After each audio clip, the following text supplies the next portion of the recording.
What we talk about the most when it comes to healing and is grief, and it doesn't have a time limit. Healing and scars, it's a process. And I think we determine ourselves what that process is. And just having some self-love time during your healing process, no matter what it is.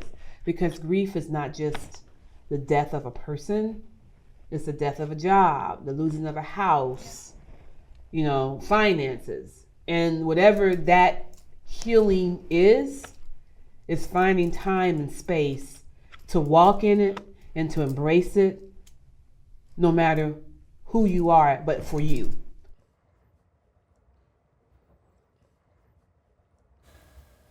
Oh, okay. What is one experience you wish we never shared? That's easy. That's so easy. I mean, we both lost our brother. We wish never shared that. Yeah. How That's you experienced that day is different from how I experienced that day. Right. But at the end of that day, it sucks. I wish it never happened. I agree. I made the right choice. If you had to distinguish between what was the right thing to do, and that was, he had been suffering physically and mentally for so long, and you were the only one, as far as I knew at that time, who'd never threatened to take your life, and never tried, at least, right? So in my head, I was like, not that I was like, oh, he's a lost cause, but how many times does he need saving? And I'm not saying that he wasn't worthy, but it was something where we knew he was going to go eventually anyway. We just didn't know when. Or by what means. By how and where. I can feel the doorknob on my foot. Just by the way, that's something that will always stick. Yep. Puddle of piss.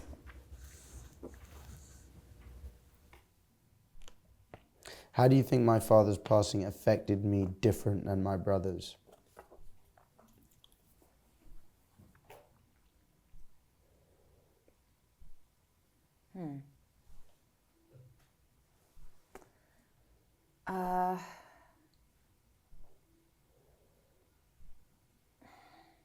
I would say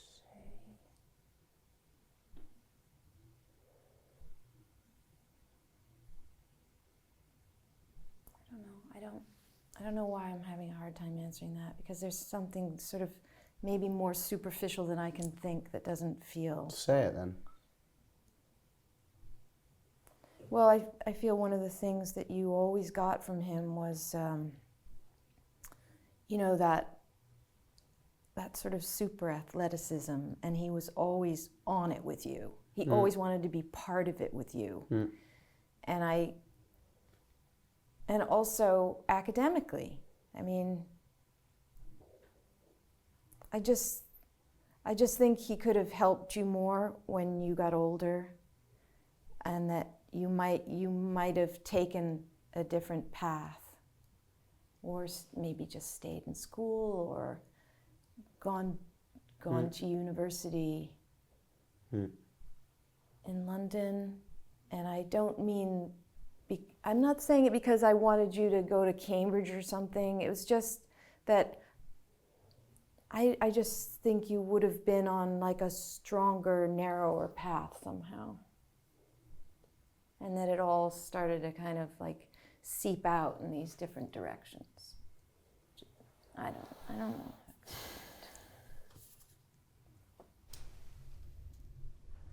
When do you feel closest to me?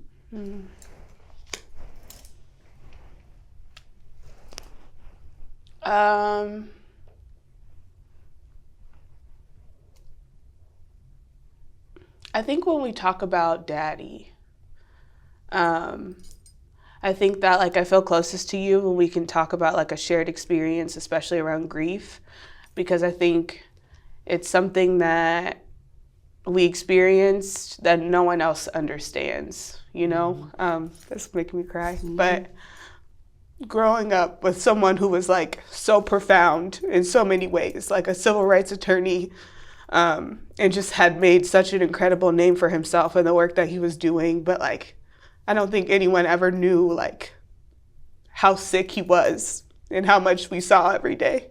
I just think about literally like going on vacations when he had a feeding tube and just like, so I think anytime I think about the normalcy that we normalized around his illness, and no one like knew what that day-to-day looked like. Of some days were just like we would hear him puking and like all of these things, and that was normal at our house. Like it was normal to have an ambulance at the house at least once a month. Like the neighbors knew, you know. And so I think that's when I feel the closest is this shared experience of like what it meant to be his wife and his daughter, and to know that like to many people I think it looked a lot more pretty than it actually was, and it was really hard.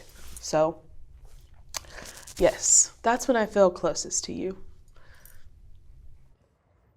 You worry about me and I worry about you, and I have anxiety from, you know, the phone call.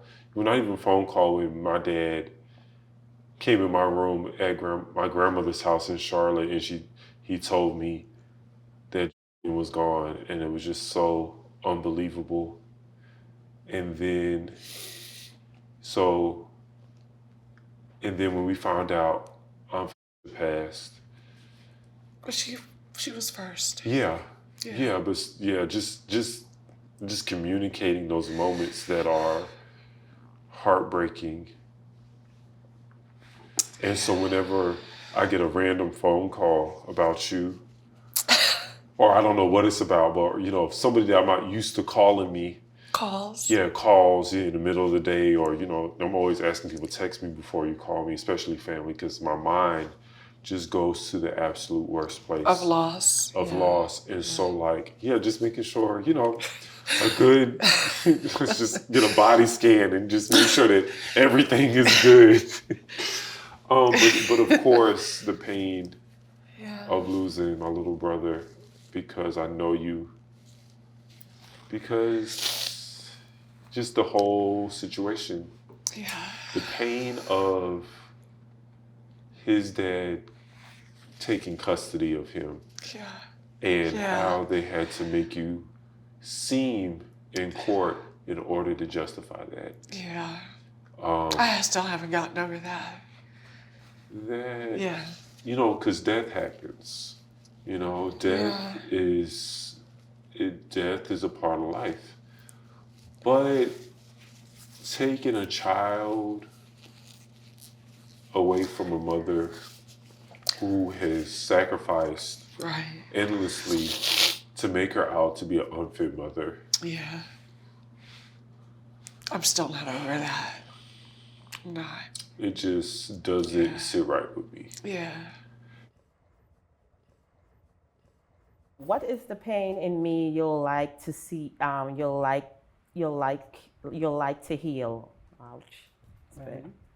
What's the pain in me you'll like to heal? I would like the pain of your son to heal, but I know it's a process. Right. I know healing is a process, and everybody heals differently, you know. And I don't expect you to heal now, you know. But as I say, I'm a friend. You need my shoulder to lean on, to cry on. I'm always here for you, Tasha. But it is hard. It is hard. It is hard, you know. And you just have to take it day by day. You know, we would like to see you get strong. You know, you take it and you're doing a good job. Right. Yes, you're doing a good job. You know, because as you say, you was down, you got back up. You're a fighter. You strong. You did it. You know, and you're still doing it. You know. Like I tell people, you have to allow me time to heal. Right. You know, don't. You know, they see the makeup and they might see me smile and they feel that I'm okay, but internally I'm still healing. Of course. You know, because the worst possible thing happened to me, which you knew. Yeah. And it's going to take a minute for me of to, course. you know, it's going to take a minute for me to heal. And that's why it's called grief. Yeah. And, you know, I take steps in healing because, you know what, like I tell people all the time, it's my journey. Yes. This is my journey. Isn't, you know, it's not no one's journey. This is my journey, and I'm walking my journey. And I'm going to, I know that I'm going to be healed because I have enough faith. Friends, and you have and friends. I have good friends, Yes, you know, yes, that won't, you have- you know, so everybody who believes in me just have to just let me be and let me heal. Of course. Yeah. Most definitely. What do you think grief has taught us?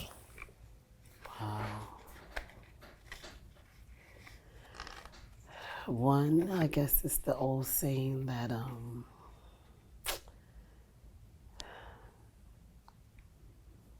it gets better with time, but it doesn't. You just more learn how to deal with it on a day-to-day basis. And the fact that we've lost so many people, that tomorrow's not promised to anyone. So care for the people now while you're here each day. And the things like don't go to bed angry. If there's situations, you should try to resolve them immediately, not let them linger. You know, things Also, like you gotta that. live.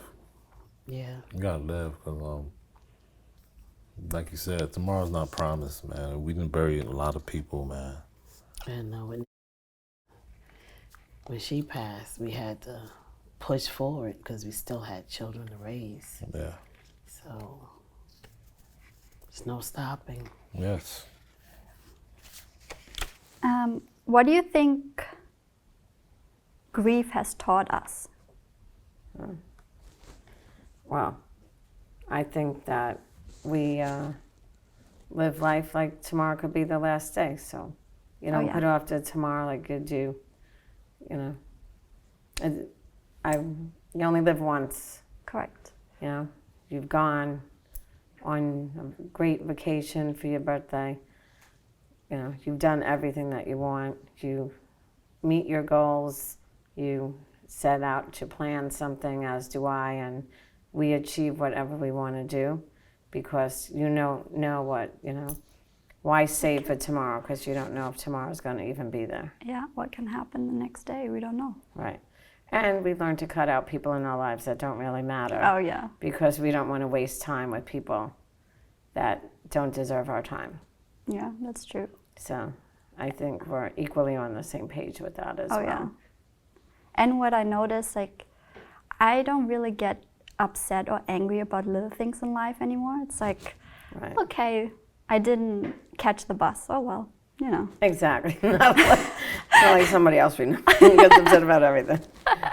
But no, you're just, you know, oh, well. Exactly. That's not the worst thing that could have happened. Exactly. Don't sweat the small stuff. Yeah. No, because all I could picture is after chemo and standing at those stairs and, you know, anything is better than that was. Yep. Yeah.